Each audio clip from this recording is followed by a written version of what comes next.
ఓం నమ శివాయ. అందరికీ నమస్కారం అండి. రేపు శనివారం సాయంత్రం 4:35 నుండి 6:15 మధ్యలో తులసి మొక్కపై ఇది పోయండి. చాలు, లక్షలు కాదు కోట్లు వస్తాయి. అలాగే ధనం వస్తుంది. అద్భుతమైనటువంటి ఫలితాలతో మీ జీవితమే మారిపోతుంది. కాబట్టి శనివారం రోజు తులసి చెట్టు దగ్గర ఈ పరిహారం చేసుకోండి. మీకు చాలా మంచి జరుగుతుంది. మీ సంపాదన విపరీతంగా పెరుగుతుంది. వందల నుండి వేలకు, వేల నుండి లక్షలకు, లక్షల నుండి కోట్లకు అలా అంచెలంచెలుగా పెరుగుతూనే ఉంటుంది. తులసి అనేది లక్ష్మీదేవి స్వరూపం. ఎవరైతే ఇంటి దగ్గర తులసి మొక్కను పెంచుకుంటారో వారి ఇంట్లోకి చెడు అనేది ప్రవేశించదు, నెగిటివ్ ఎనర్జీ అనేది ప్రవేశించలేదు. అలాగే ఈ వీడియో చూసే ముందు ఓం తులసి దేవయ్య నమః అని ఒక చిన్న కామెంట్ చేయండి. పవిత్రమైనటువంటి తులసి మొక్కను ఇంటి ముందు పెంచడం వల్ల ఇంట్లోని వారికి అనారోగ్య సమస్యలు రాకుండా ఉంటాయని పురాణాల్లో చెప్పి ఉన్నారు.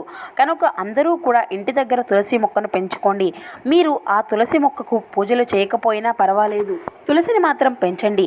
మీ ఇంటిని రక్షణగా కాపాడుతుంది. అయితే ఇంతటి పవిత్రమైనటువంటి తులసి మొక్క మీద శనివారం రోజున ఇది ఒక్కటి పోస్తే చాలు, మీ సంపద విపరీతంగా పెరుగుతుందని సిద్ధశాస్త్రం చెబుతుంది. మరి ఇంతకీ శనివారం రోజు తులసి మొక్క మీద ఏం పొయ్యాలి అనేటువంటి విషయాన్ని ఇప్పుడు మనం ఈ వీడియో ద్వారా వివరంగా తెలుసుకుందాం. పురాణాల ప్రకారం తులసి చెట్టును లక్ష్మీదేవి స్వరూపంగా భావిస్తారు. అందుకే శ్రీ మహావిష్ణువుకు తులసిని సమర్పిస్తారు. మనం తులసి మొక్క అంటేనే అతి పవిత్రంగా చూస్తాం కదా. ఎందుకంటే తులసి మొక్క రోజుకు 22 గంటల పాటు ఆక్సిజన్ అనగా ప్రాణవాయువును విడిచిపెడుతుందని పరిశోధనల ద్వారా తెలిసింది. అందుకే తులసిని ప్రతిరోజు పూజించమని మన పెద్దలు చెబుతున్నారు.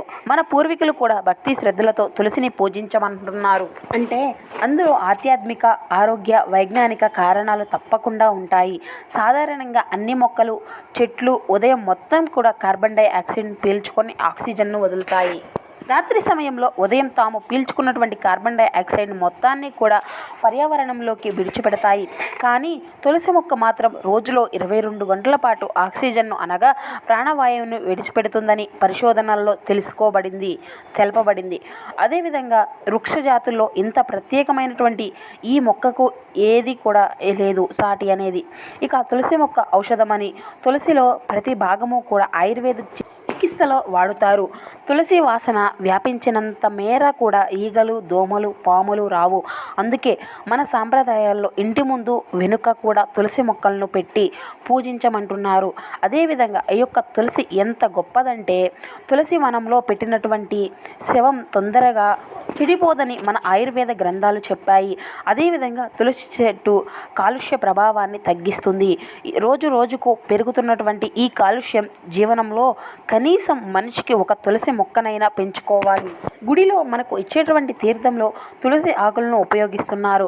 అదేవిధంగా దానికి కారణం ఏమిటి అంటే అందరూ కూడా ఆరోగ్యంగా ఉండాలి అని అలా గుడిలో మనకు ఇచ్చేటువంటి తీర్థంలో తులసి ఆకులను ఉపయోగిస్తారు. మన జీవితాలను మార్చేటువంటి శక్తులు కూడా దీనికి ఉంటాయి. ఇక మన సంప్రదాయాలను, సంపదలను పెంచేటువంటి పవర్ కూడా ఈ యొక్క తులసికి ఉంటుంది. తులసి ద్వారా మన జాతకంలో ఉండేటువంటి దోషాలు అన్నీ కూడా తొలగించుకోవచ్చు, ధనాన్ని ఆకర్షించలేవచ్చు. అదేవిధంగా ప్రత్యేకంగా ఈ యొక్క శనివారం రోజున తులసి మొక్క మీద ఇది పోస్తే చాలు, మీ యొక్క సంపద అంతా కూడా విపరీతంగా పెరుగుతుందని శాస్త్రాలు చెబుతున్నాయి. ఏం లేదండి, కేవలం చక్కగా ఈ యొక్క శనివారం రోజు సాయంత్రం 4 గంటల తర్వాత అంటే 4:35 నుండి 6:15 మధ్యలో చక్కగా ఒక చిన్న గిన్నెలో కానీ లేదంటే గ్లాసును కానీ తీసుకోండి. ఈ సమయంలోనే ఎందుకు చేయాలి అంటే ఇట్టి పరిహారానికి ఈ సమయమే చాలా అనుకూలమైనది. కాబట్టి దీన్ని ఈ సమయంలో మాత్రమే ఈ పరిహారం చేయడం వల్ల అమృత తుల్యమైనటువంటి ఫలితాలు అనేవి ఖచ్చితంగా మీరు చవిచూడగలుగుతారు. కాబట్టి ఈ సమయంలో ఒక పాత్రను తీసుకొని దానిలో ఒక అర గ్లాసుడు ఆవు పాలు వేయండి. అంటే ఒక 10 స్పూన్లు పాలు దాకా పోసుకోండి. ఆవు పాలతో ఈ పరిహారం చేస్తే లక్ష్మీదేవి అనుగ్రహం ఖచ్చితంగా కలుగుతుంది. సంపద అనేది ఆకర్షించబడుతుంది. అదేవిధంగా పాలు బాగా ధనాన్ని ఆకర్షిస్తాయి. కనుక ఆవు పాలు పోయండి. తద్వారా ఆ పాలల్లో చిటికెడు గంధాన్ని వేయండి. గంధం కూడా చాలా మంచి పదార్థం. గంధంతో ఎటువంటి పరిహారాలు చేసినా అద్భుతమైనటువంటి ఫలితాలు అయితే వస్తాయి. గంధం అనేది మన కష్టాలను అన్నిటినీ కూడా తొలగించే విధంగా పనిచేస్తుంది. మన యొక్క ధన సమస్యలను తొలగించేస్తుంది, ధనాన్ని ఆకర్షిస్తుంది. మన యొక్క జీవితాలను మార్చేసేటువంటి శక్తి గంధానికి ఉంటుంది. కనుక కొంచెం గంధాన్ని పాలలో వేయండి. మీ దగ్గర గంధం లేకపోతే చిటికెడు పసుపును అయినా సరే పాలలో వేయవచ్చు. ఇక ఆ తరువాత 3 మిరియాల గింజలను తీసుకొని వాటిని కూడా రాయితో పొడిలాగా కొట్టేసేసి ఆ పొడిని కూడా ఆ పదార్థాల్లో ఆ పాలలో వేసేసుకొని కలిపేసుకోండి. ఎందుకంటే మిరియాలు చెడును తొలగిస్తాయి, మంచిని తెచ్చి పెడతాయి, సంపదను పెంచుతాయి.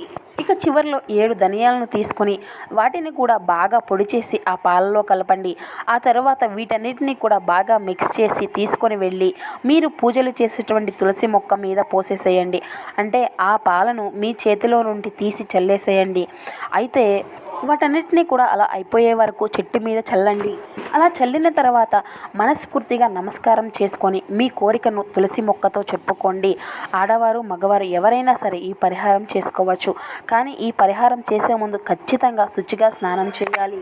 శనివారం రోజు ఎవరు ఈ పరిహారాన్ని చేసినా కూడా వారి యొక్క సంపద అనేది విపరీతంగా పెరుగుతుంది. లక్షలు కాదు కోట్లు వస్తాయి. ధన సమస్యలు అన్నీ కూడా పోతాయి. లక్ష్మి అనుగ్రహం ఖచ్చితంగా కలుగుతుంది. ఆర్థికంగా మీరు చాలా అంటే చాలా బాగుంటుందండి. అప్పులన్నీ కూడా తీరిపోతాయి. చాలా మంచి రిజల్ట్ అయితే మీకు వస్తుంది. కనుక ప్రతి ఒక్కరూ కూడా శనివారం రోజు ఈ యొక్క చిన్న పరిహారాన్ని చేసి లక్ష్మీదేవి యొక్క అనుగ్రహాన్ని పొంది మీ యొక్క సంపదను పెంచుకోండి. ఐ హోప్ యూ అండి. ఈ వీడియో మీకు నచ్చింది అని అనుకుంటున్నాను. రేపు మరో చక్కని వీడియోతో మీ ముందుకు ఉంటాము. అప్పటిదాకా సర్వేజన సుఖినో భవంతు. సో ఈ వీడియో కనుక మీకు నచ్చినట్లయితే ఒక చిన్న లైక్ చేసి మమ్మల్ని సపోర్ట్ చేయడం మాత్రం మర్చిపోకండి. Thank you for watching.